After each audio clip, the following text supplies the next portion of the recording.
다행히 불상사가 일어나지 않고 끝났다. 그래서인지 대다수 시민들은 계엄의 위협감이 그닥 크게 느껴지지 않고 특히나 정치에 무관심한 사람들은 더욱이 별일 없이 끝났기에 한날의 해프닝 정도로 여기는 듯하다. 하지만 12월 3일 밤 그 계엄으로 인해 자신에게 죽음이 다가와서 숨을 쉴 수 없이 목을 옥쥐었다가 극적인 순간 연기처럼 사라지는 경험을 직접 겪은 이들에게는 이후 평생 동안 생각이 날 때마다 몸서리가 쳐지는 트라우마를 남길 것이다. 보좌관이 제가 죽을 거라는 걸 알고 있으니 저한테 피하십시오 이러더라고요. 그래서 무조건 제 아내한테는 당신 어디 가 있어. 제 개인 차량을 몰고 혼자 나왔는데 솔직히 남쪽으로 튀려고 그랬어요. 근데 나는 튀면은 죽는다. 근데 남쪽으로 도망가다 걸리면 어디서 지도새도 모르게 죽어서 야산에 까치밥이 되거나 논두렁에 처박힐 것 같더라고요. 죽어도 국회에서 죽으면 국회에서 죽었다라고 나올 거 아닙니까? 아무 일도 일어나지 않았던 것은 계엄이 어설퍼서가 아니라 정말 우연과 우연, 행운과 행운이 겹치고 겹쳐서 찰나의 순간으로 결과를 바꾼 기적일 뿐이었다. 윤건희의 계획이 성공을 이뤘더라면 내란범의 표적이 되었던 인물들과 상명하복에 따라 움직여야 했던 수많은 군인들과 불의를 막기 위해서 뛰쳐나간 민간인들이 다수 피를 토하고 죽어나갔을지 모를 일이었다. 그 개개인의 살아온 서사나 업적 모두가 아무 의미 없이 뭉쳐진 시체 덩어리가 되었을 거란 말이다. 그리고 그 시체를 밟고 올라선 윤석열과 김건희가 공포 정치를 통해 독재 국가를 이루고 저항하는 시민들은 무참히 짓밟히고 힘없는 일반의 시민들은 착취 속에서 윤석열과 김건희를 위해 세금을 쥐어짜이며 살았을 것이다. 얼마 전 시리아에서 반군이 독재를 끝내고 타국으로 도망친 그 독재자 아사드가 살았던 왕궁을 찾아보라. 국민들은 그토록 비참한 삶을 이어갈 동안 그 독재자 아사드는 분에 넘치도록 호화스럽게 살아왔다. 탐욕스러운 권력자에게는 대한민국에서의 대통령 5년의 임기는 너무나 짧고 아쉬운 순간이다. 그렇기에 이승만과 박정희, 전두환이 법을 바꿔가며 독재를 이어갔던 것이다. 개인의 탐욕으로 이끌었던 독재의 시간을 나라를 위해서 희생했다느니 애썼다느니 개소리를 짓거리는데 그걸 또 고스란히 믿어주는 사람들이 지금 현재까지도 문제가 되고 있는 것이다.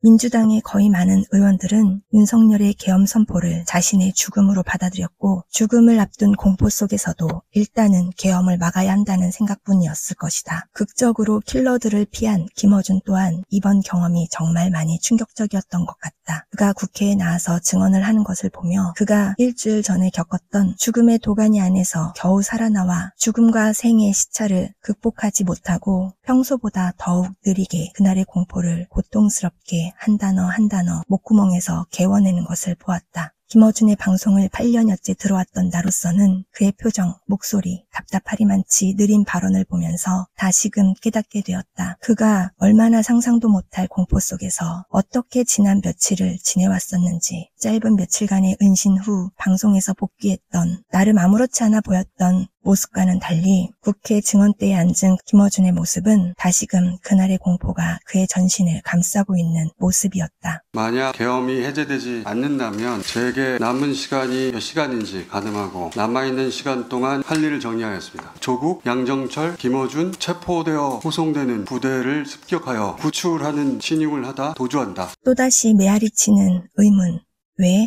왜 죽어야 하지? 왜 소리소문도 없이 킬을 당해서 야산의 까치밥이 되어야 하는 거지? 왜? 대체 왜? 죄인이라서? 무슨 죄를 지었길래? 그리고 목숨을 앗아갈 임무를 맡았던 킬러들조차도 민주당 의원들과 김어준과 한동훈과 일면식도 어떤 개인적 원한도 없을 텐데 대체 무엇이 죽이는 자와 죽어야 하는 자들의 역할을 나누고 그들을 맞붙게 하며 밥 한 번 같이 먹어본 적도 이야기 한 번 나눠본 적도 없는 자들에게 끔찍한 살인을 주고받게 하는 것일까? 그 실체는 권력이다. 망할 놈의 권력. 왜 그 개인의 권력 욕심 때문에 죽는 자와 죽이는 자 모두가 불행을 떠안아야 하는 걸까? 젊게는 20대부터 6, 70대에 이르기까지 각각 다른 환경 속에서 개인의 인격들이 왜 그 소수의 권력 때문에 사라져야 하지? 그 탐욕의 악을 막아서서 받게 되는 혜택은 우리 모두가 누리게 되는 것이다.